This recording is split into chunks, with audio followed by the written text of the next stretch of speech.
nakuha ko eh. Oo. Bigay ko sa tao yun. Pero babayad naman. Linggo. Monday ngayon, ayun. Pero may interest. Ayun na, oo, 200 ang interest. Yung 1,000. Dalawang. Para naman, pagkikit ako makapagay nito hanggang Marseille, Pero mga kilala nyo naman sila. Oo, diba? Bakit ba? Ang importante, kilala nyo sila. Alam mo. Umiiyak. Pagkain na lang ang game sa akin mamaya. Malatag mo na to. Ito. Regalo ko sa Oo, regalo nyo sa ibang regalo na. ito ginagawa ko. Nagdako rin ako. Pero mag-iingat po kayo palagi. Ano? Ay, kung siya pinadala mo lang siya. Baka mamaya agawin sa inyo to. Sila, ako na magdadala. Sila Ang mabigat. Halos 5 kilo siguro. 5 kilo to. Dala-dala ni Lola araw-araw. Mga gamit na to sa paggawa ng ito, yung nakita natin kanina. Yan lahat. Halos 5 kilo, 6. Ang tansya ko. Tama na yan. May video din ang gano'n. Wala ko ito.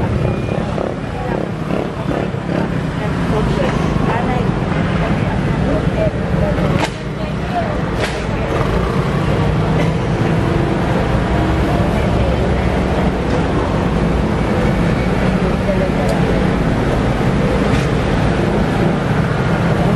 Gula-gula yung kanina.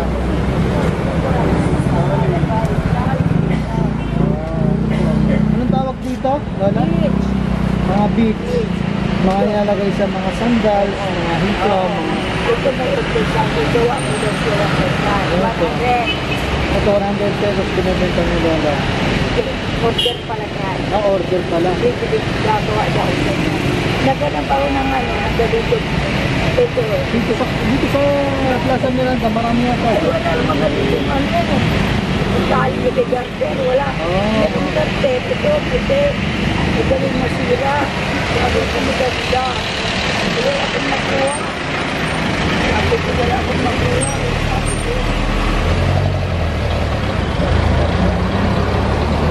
Ako na lang. Sabi ko wala na lang. Wala pang bumamano si Lola, pero bigyan natin sila ng si Lola ng kahit konting tulong. Kahit na sa mga tulong man yun.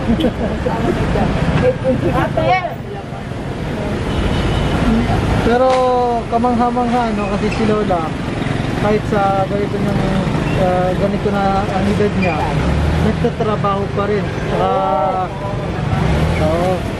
Sipag, nagtatrabaho pa rin. Bait-bait pa kasi pinapakain niya yung mga apo niya. At kung ano yung meron siya, binibigay niya sa anak niya at sa mga apo niya. Grabe, kapagmahal talaga yung Lola. Kaya kayo, mga Lola ninyo, mahalin niyo ng lubos yung mga Lola niyo, alagaan ninyo. Ay, hindi naman tulad na. Wala ko pa ng pera eh. Bigyan mo ko ng ano, ng tubig at ako sa dito. Lalaba ko yung mga tubig ko. May pera. Bayan. Mamaya pagdating sa hapon, dadating ako alas 5. Pag may natin ako na bibigay, kapatid. Naawa ko sa dalawa. Huwag lamang kayo magano'n.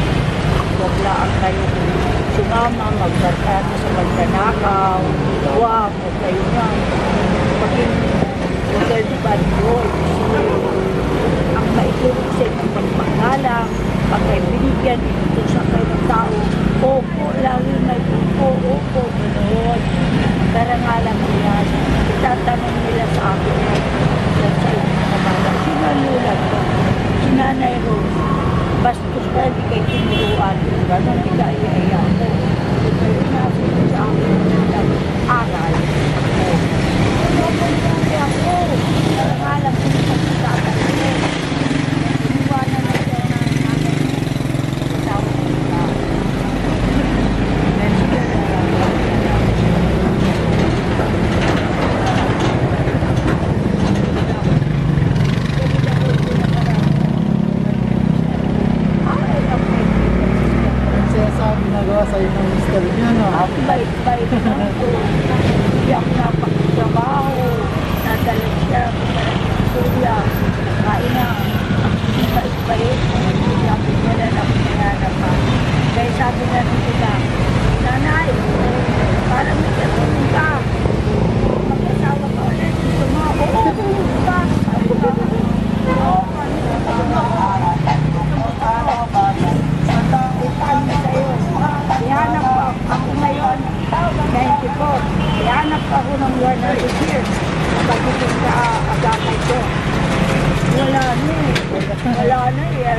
din. Wala pala mag-asawa ko eh. Ako i-relate mo. Wala. Anong taon po namatay si Na ano yan, August 4, 1916. 16. Yun, na ano pa 6 years na siya. Ang kontrata ng aming cemetery, yan yun, pinagbibigan. 5 years na yun, bayad yun. Ngayon, pumunta ako kung dadala ko, nanay,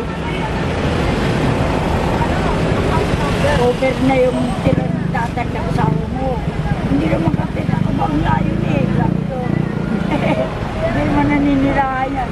Ay tapos ng kontrata. Inilipat na namin sa iba. Isasak na. Ito. Ang bigito. Huwag naman. Kasi ang ginagawa nila, pinaglatang buto, nalagay sa isang lagayan. Paano makilala yun? Makikilala kasi halo-halo na. Ay, huwag naman. Gawin ang ginagawa nila sa kontrata ng mga libingan. Yun yung sa norte. Pinayad naman namin yun. Pero ngayon, natanggal na dun si asawa Hindi pa niya. nga ako makapunta. Bawal pa pa.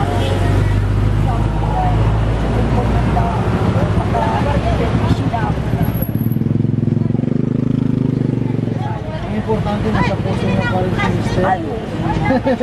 Yun pa rin, di ba? Marami kayo mga marami kayong alaala na hindi makakalimutan, di ba?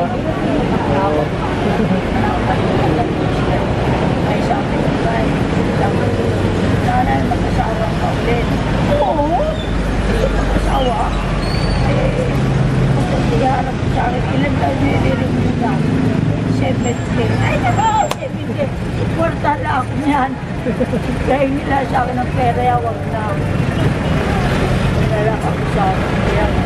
Kaya na po ako, 98. Yan, 98. 99. Yan.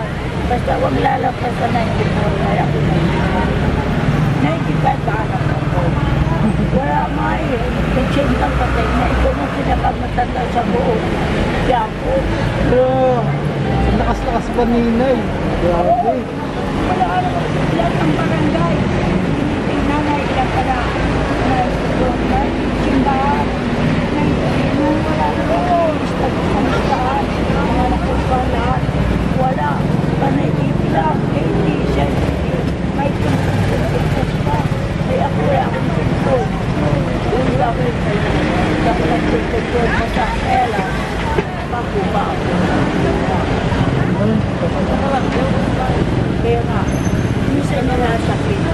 Kaya pag ako ay nagtatap na lamang kanya nasakit.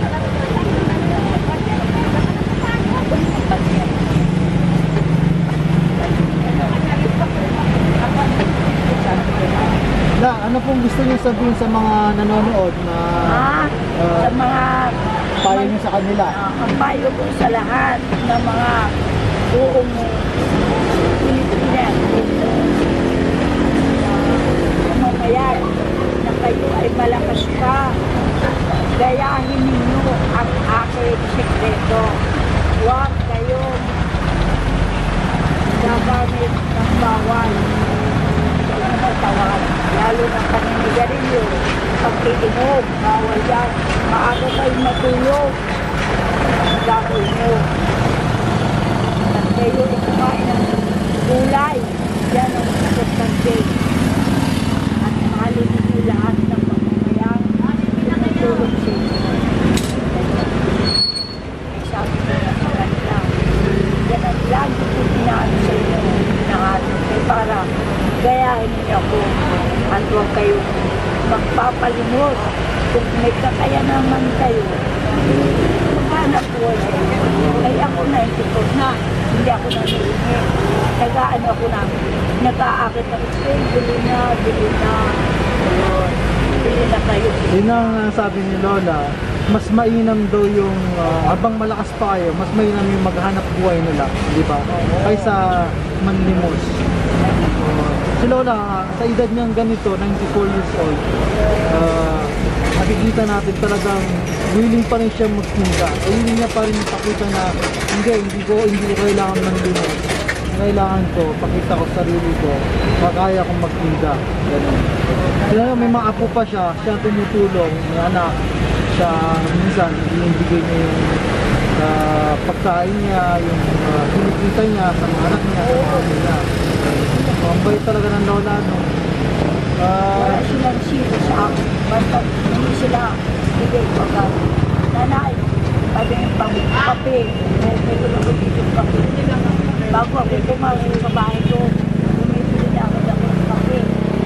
Magkano yun? 11 pesos. 11. So, pag may tulong din ako, yun. Ayun ako. Ang kapulas na yun.